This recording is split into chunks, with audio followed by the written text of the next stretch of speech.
నూలు నూలులో శతాబ్దాల గౌరవం, పట్టు పరంపరకు ప్రతీక, సంప్రదాయానికి శాశ్వత చిరునామా సఖీ. నమస్తే రమ్మగారు. నమస్తే జయ. రమ్మగారు, మనకి ఒక్కొక్క సమస్యకి ఒక్కొక్క దేవాలయ దర్శనం అని చెప్తూ ఉంటారు. ఇల్లు కట్టుకోవాలంటే పలానా ఆలయాన్ని దర్శిస్తే కనుక అవకాశాలు ఉన్నాయి, పూర్తిగా అయిపోతుందని కాదు, సంతానానికి ఇట్లా. అట్లనే అప్పులు ఉంటాయి కొంతమందికి. ఇవి తీరాలి, అప్పుల బాధ నుంచి తప్పించుకోవాలి అని అనుకున్నా కూడా ఏదైనా దేవాలయాల గురించి వాటి దర్శనం ఏమైనా చెప్పబడిందా? అప్పులు తీరటానికే. అప్పులకు జయ అసలు ముందు అప్పు చేయకుండా ఉండాలి. మొదటిది, ఒకవేళ అప్పు చేస్తే ఖర్చులు తగ్గించుకుని ముందు అప్పులు తీర్చుకోవాలి. వడ్డీలు పెరగనివ్వకూడదు. అత్యంత తక్కువ వడ్డీ దొరికే ప్రదేశాలు చూసుకోవాలి. సాధారణంగా అప్పు దేనికి చేస్తారు జయ? ఎవరైనా ఏవో అవసరాలు కదా. ఇప్పుడు తలకి మించిన అవసరాలు పెట్టుకోకూడదు. మనకి నిరంతరం టెన్షన్ ఉంటుంది. ఇప్పుడు అవకాశాలు ఏముంది జయ? కారు కొనుక్కోండి, అసలు ఫోను మోగిందంటే అదేదో లోన్ వస్తుంది, మీకు టాప్ అండ్ లోన్ వస్తుంది, అదేమిటో వస్తుంది, ఇది ఇస్తాం అది ఇస్తాం. ఇక అడ్వర్టైజ్మెంట్లు పుంఖాలుగా వస్తాయి. కారు కొనుక్కోండి, బండి కొనుక్కోండి, మేము లోన్ ఇస్తాము, నీకు 10 కావాలా, 5 కావాలా, 2 కావాలా, మా దగ్గర పేపర్స్ లేకపోయినా ఇచ్చేస్తారు. సరే, మరి కట్టేసేది ఎవడు? వాడు కాదుగా, మనం కదా. డబ్బే ఉంది మన దగ్గర, ఎంతున్నా వాడేస్తాం, ఎంతున్నా తినేస్తాం, అయిపోతాయి. ఏ డబ్బు మన దగ్గరకు వచ్చాక పిల్లలు పెట్టదు. మనం ఎక్కడైనా మదుపు పెడితే పిల్లలు పెడుతుంది. మన ఇంట్లో 1,00,000 ఉందనుకో, బీరువాలో ఉంది లేదా నీ పర్సులో ఉంది, ఏం చేస్తుంది? ఉంటుంది. ఏమవుతుంది? ఖర్చు అయిపోతుంది. పెరుగుతుందా? అది పెరగదు.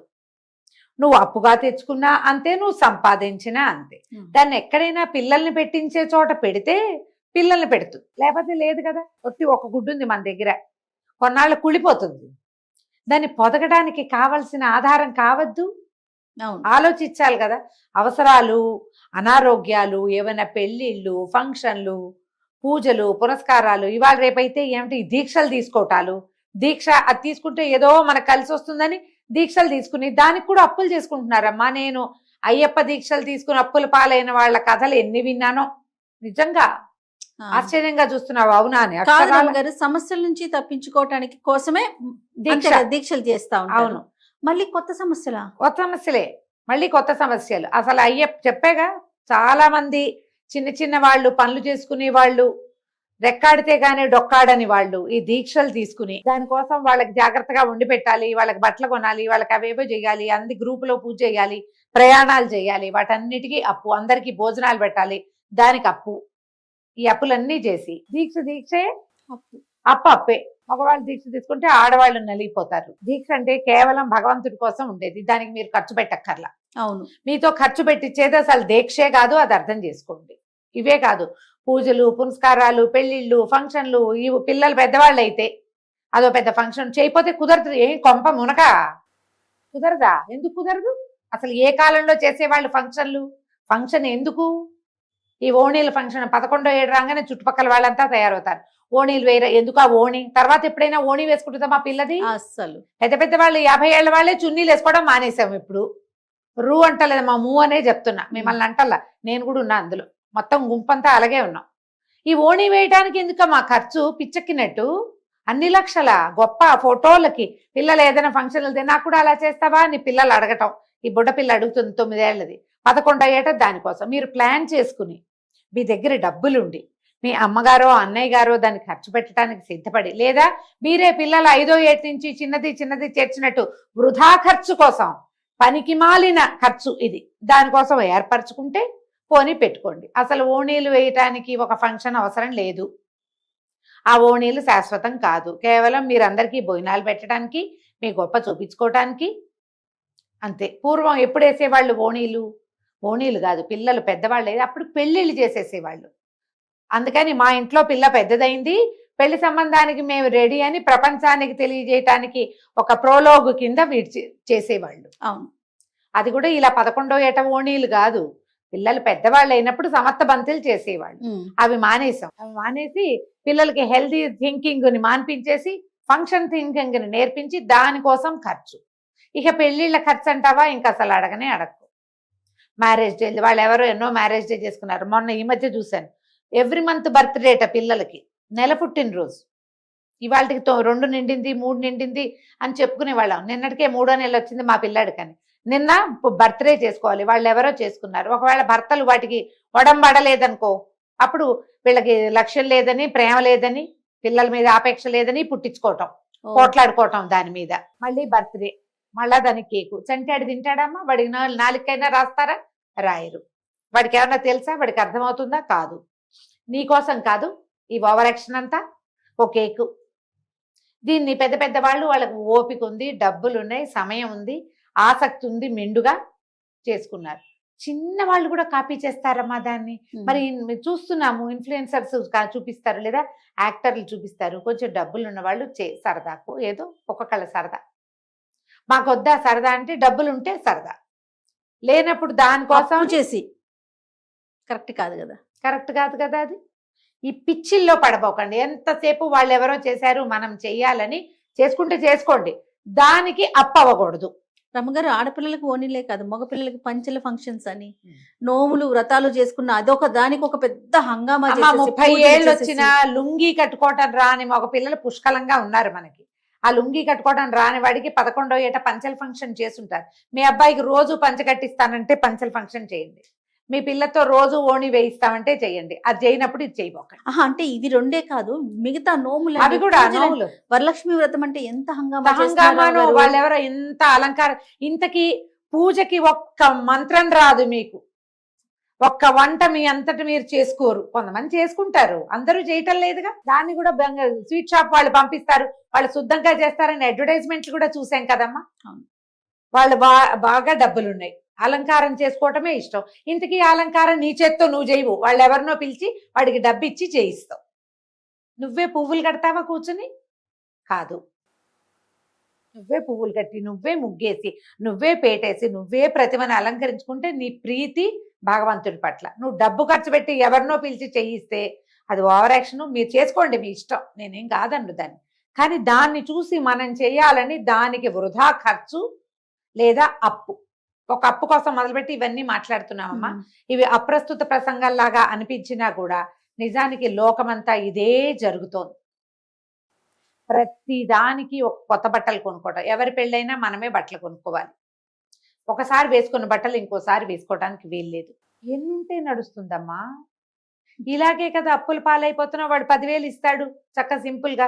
మనం ఫోన్లలో కూడా కావాలంటే ఇన్స్టెంట్ లోన్ తీసుకోవచ్చు. నీకు ప్రాణాల మీదకి వచ్చినప్పుడు, ఏదైనా వైద్య సహాయం అవసరమైనప్పుడు, పిల్లలకి బాగులేదు, నీకే ఏదో అత్యవసరమైన వ్యవహారం, అప్పుడు వెళ్ళొచ్చు అప్పుకి.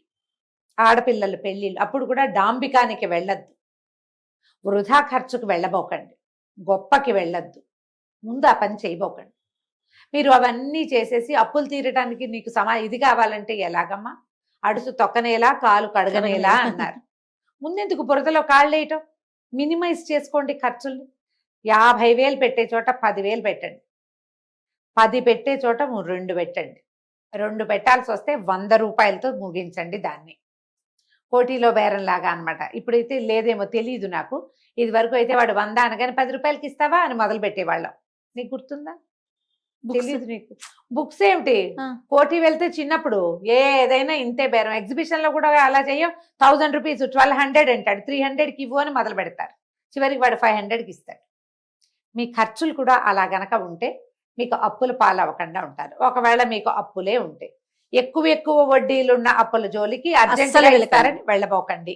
అక్కడి నుంచి వీళ్ళ డబ్బులు తెచ్చి ఇంకోళ్ళకి ఇస్తే వాళ్ళు 5 రూపాయలు ఇస్తారు, మనం 1 రూపాయి తీసుకుని వీళ్ళకి 4 ఇవ్వచ్చు. ఈ తెలివితేటలు చేస్తారు చాలా మంది. ఆ చేసి మునిగిన వాళ్ళు మా దగ్గరే ఉన్నారు, ఇప్పుడు మధ్యలో ఉంటారు. అవును, వాడు ఎగ్గొడితే నువ్వు అచ్చుకోవాలి. వాటిలలోకి దిగబోకండి. ఈజీ మనీకి వెళ్ళొద్దు. ఈజీ మనీ, వీళ్ళ 1,00,000 తెచ్చి వాళ్ళకి ఇచ్చాం, వాడు 5 రూపాయలు వడ్డీ ఇస్తాడు, వీళ్ళకి 3 అని చెప్పాం, 2 రూపాయలు మనకి మిగులుతుంది. బాగుంది ఐడియా అమ్మ. ఇవన్నీ నడిచిన నాళ్ళు భలే బాగుంటాయి. ఒక్కసారి నడక మానేసి కుంటుపడిందా, వాడు బానే ఉంటాడు, వీడు బానే ఉంటాడు, మధ్యలో కుదేలైపోతాం. ప్లాన్ చేసుకుని చేసుకో. మీకు గనక అప్పుల బాధలు ఉండి తరచూ అప్పు చేయాల్సిన పరిస్థితి వస్తూ ఉంటే, మొట్టమొదట నేను చచ్చిన అప్పు చేయను అది తీరేదాకా అని పెట్టుకోండి. ఇందులో మీ క్రెడిట్ కార్డులు, మీరు ఈఎంఐల మీద కొనే వస్తువులు, ఫోన్లు, ఫ్రిడ్జ్లు, టీవీలు, వాషింగ్ మెషిన్లు. ఫోన్లు కొంటే 20,000 రూపాయలు జీతం, వీడికి 1,00,000 రూపాయల ఫోను. అవును, నెల తిరిగేసరికి 10,000 12,000 దానికి కట్టేస్తే నువ్వేం తింటావు? తిండి కంటే ఫోన్ ఇంపార్టెంట్. వెధ ఫోన్ 3 ఏళ్ళు అయ్యేసరికి అవుట్డేట్ అయిపోతుంది. ఫోన్ హ్యాంగ్ అయిపోతుంది. అంత పెట్టబాకండి. తెలివితేటలుగా ఆలోచించి చెయ్యండి. వస్తు భ్రాంతి పడద్దు. ఒకదానికి ఈఎంఐ పెడితే అది తీరేదాకా రెండో వస్తువుకి వెళ్ళద్దు. బైకులు కూడా అలాగే కొనుక్కుంటారు మా పిల్లలు. కార్ లోను ఇప్పుడు మనకి ఆడిటర్లు చెప్తారు ఏదో ఒక లోన్ ఉండాలి, ఏదో ఒక హోమ్ లోను ఒక వెహికల్ లోను పెట్టుకున్నాం అనుకుందాం. ఇంకా పెడితే ఇంకా ఇంకా పెంచుకుంటూ పోతే వాటిని ఈఎంఐలు కట్టుకోవడమే. సడన్ గా ఇప్పుడు ఉద్యోగాలు ఎలా ఉన్నాయమ్మా, పుసుకుని ఆగిపోతాయి. తెల్లారేసరికి ఏమి ఉండదు, నెల తిరిగేసరికల్లా గోవింద. ఈఎంఐలు కట్టడానికే మన ప్రాణం పోతూ ఉంటుంది. ఈజీ మనీ వస్తుందని ఎక్కడి నుంచో డబ్బులు తెచ్చి బెట్లలో పెడుతున్నారు, బెట్టింగ్కి పెడతారు, తర్వాత ఏమో షేర్స్ లో పెడతారు. షేర్స్ లో సొంత డబ్బులు ఉంటే పెట్టండి. ఇదంతా పెద్ద పెద్ద వాళ్ళకి చెప్పట్లేదమ్మా, చిన్న వాళ్ళకి చెప్తున్నా. నేను గుర్తొచ్చింది చెప్తా.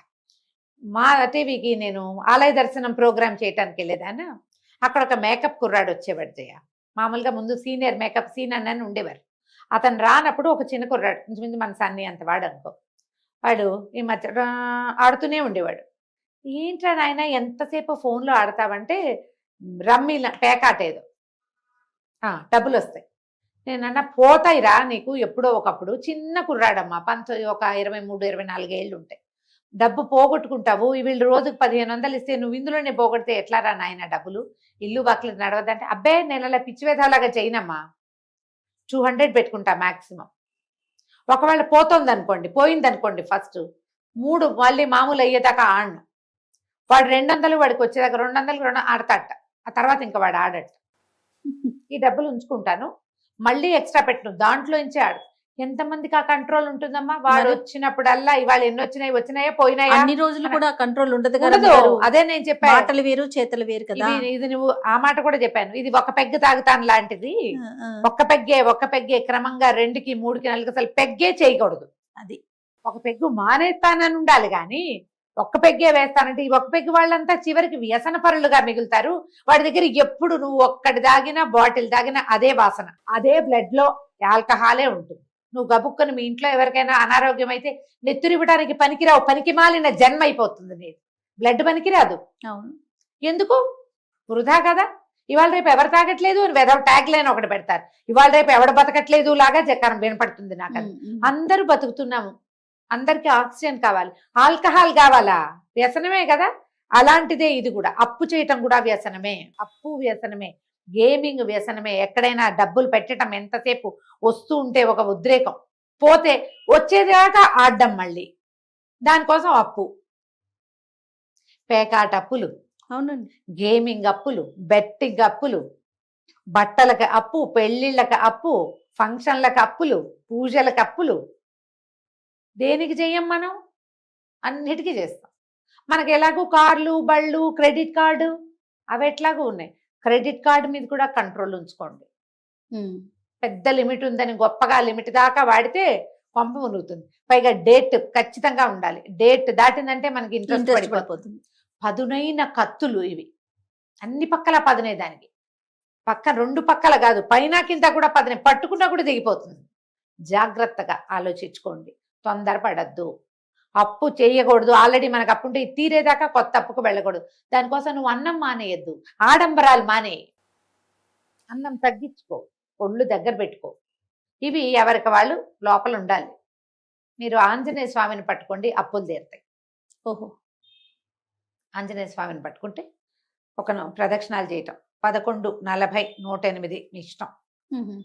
21 ప్రదక్షిణాలు కూడా చేయొచ్చు. ఆంజనేయ స్వామికి ప్రదక్షిణ చేయండి. ఏ రోజు నువ్వు ఆంజనేయ స్వామికి ప్రదక్షిణ చేయటానికి వెళ్ళావో ఆ రోజు ఒక్క 10 రూపాయలనే అప్పు తీర్చి, ఒక 10 అయినా సరే, ఒక పావలా కూడా అప్పు తీసుకోవద్దు. షాపులో వాడి కూడా వచ్చాక ఇస్తాను లాంటివి చెప్పద్దు. డబ్బులు ఉంటేనే సోడా తాగండి, లేకపోతే తాగద్దు. దేవుడికి ఇచ్చే మాట అన్నమాట అది. ఈ పని నేను చెయ్యను అని ఆంజనేయ స్వామికి మాట ఇవ్వండి. ఒకవేళ ఏమైనా చేస్తే మొట్టికాయ మొడతాడు, పళ్ళరాలు కొడతాడు, ఇక ఆయన పూచి పడతాడు. మంగళవారాలు కుజహోర అని ఉంటుంది మనకి. మామూలుగా హోరా కాలాలు ఉంటాయి కదా, పొద్దున్నుంచి సాయంత్రం దాకా ఈ గ్రహాలు తిరుగుతూ ఉంటాయి, వాటి సమయం ఉంటుంది. గంట చొప్పున ఉంటుంది. కుజహోరలో అప్పు తీరిస్తే అప్పు చకచకా తీరిపోతుంది అంటారు. ఆంజనేయ స్వామి చాలా బాగా పనిచేస్తాడు మనకి. అప్పుడప్పుడు ఏదైనా పెద్ద అప్పు తీర్చేసినప్పుడు సింధూరం ఎక్కించండి ఆంజనేయ స్వామికి. సింధూరం ఎక్కిస్తారు దేవాలయాల్లో కనపడుతుంది కదా, చాలా ఖర్చు అవ్వదు. ఒకవేళ సింధూరం ఎక్కిస్తే 200 400 చెప్పారు, మీ వల్ల కాదనుకో, ఒక 100 రూపాయల సింధూరం డబ్బా కొని ఆ రోజు స్వామివారి గుళ్ళో అప్పచెప్పండి. సింధూరం ఎక్కించినప్పుడు ఈ సింధూరం స్వామివారికి ఎక్కించండి చాలు. అప్పు తీరంగానే సింధూరం ఇవ్వాలి. ఇది పనిచేస్తుంది. అప్పుకి కంట్రోల్ ఉంచుకోండి. మీరు క్రెడిట్ కార్డుని కూడా కేర్ఫుల్గానే వాడాలి, ఈఎంఐలతో కూడా జాగ్రత్తగానే ఆడాలి. ప్లాన్డ్గా ఆడితే Yes. అవి మీకు ఉపయోగపడతాయి. మీరు ప్లాన్ ఎప్పుడు ఒళ్ళు తెలియనితనం వచ్చిందనుకో పోతుంది. ఫంక్షన్లకి వాటికి అప్పులు చేయబోకండి. ఫంక్షన్ ఈ సంవత్సరం కాకపోతే వచ్చే సంవత్సరం చేసుకోవచ్చు, వచ్చే ఏడాది చేయొచ్చు. ఆడంబరాల జోలికి వెళ్ళకండి. ఆడంబరం ఏముంది, ఈ సంవత్సరం ఒకటి చేసామనుకో వచ్చే ఏడాది మళ్ళీ ఇంకా ఎక్కువ చేయాలి. ఎక్కడ ఆగుతుంది అది? పూజ చేసుకుంటే మన పూజ మనమే చేసుకుంటాం. అవును. నువ్వు గొప్పకి నలుగురికి చూపించే ప్లాన్ మొదలు పెట్టావా, ఖర్చు అప్పు. ప్లాన్ చేసుకోండి, ఆంజనేయ స్వామిని పట్టుకోండి. తప్పకుండా రమ్య. నమస్తే. నమస్తే చెయ్యి.